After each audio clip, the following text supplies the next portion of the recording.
10 मिनिटांनंतर एकमेकांना भेटतात तर दोघांमधील सुरुवातीचे अंतर किती? हा राम आहे आणि हा कोण आहे रे? रहीम आहे. एकमेकाच्या दिशेने येत आहेत. याचा स्पीड किती आहे?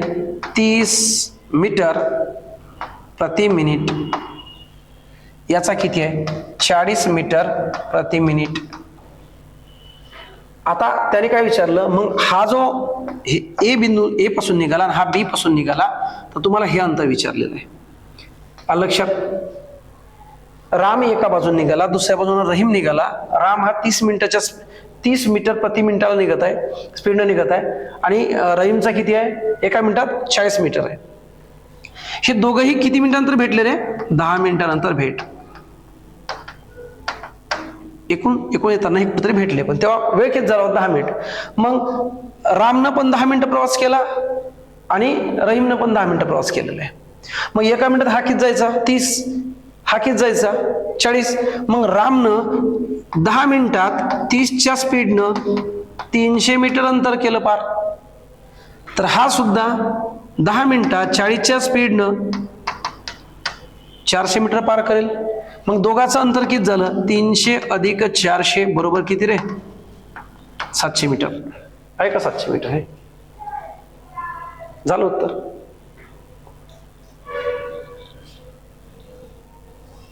आता हा सोपे. एका मिनिटात एका रिकाम्या टाकीचा 2/7 भाग भरला जातो, तर ती पूर्ण भरण्यास किती मिनिट लागतील? समचलन. एका मिनिटात 2/7 भाग हे मिनिट आहे. तर आपल्याला टाकी पूर्ण भरायची आहे. लक्षात, पूर्ण भरण्यासाठी किती मिनिट लागली? 1 मिनिट लागेल. हे वर हे खाली, मग इथं 1 गुणिला 1 भागिला 2/7 हे वर जाईल. 7 किती? 2.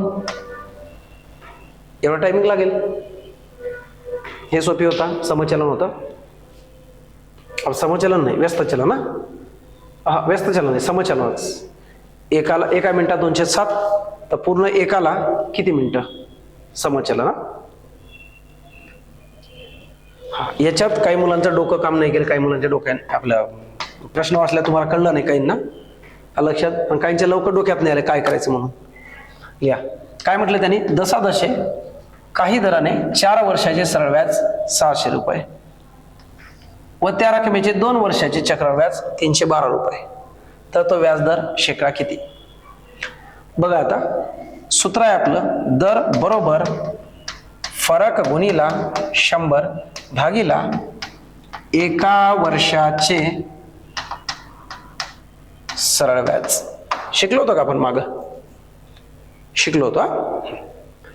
मग आता काय करायला लागते माहिती आहे की, तर चक्रवाढ व्याज किती वर्षाचं आहे रे? 2 वर्षाचं. मग सरळ व्याज सुद्धा माहिती आहे का आपल्याला? 2 वर्षाचंच पाहिजे. चक्रवाढ आणि सरळ व्याज 2 व्याजाच्या प्रकारात जर उदाहरण तयार होत असेल तर त्या दोघांचा कालावधी सारखा करायचा.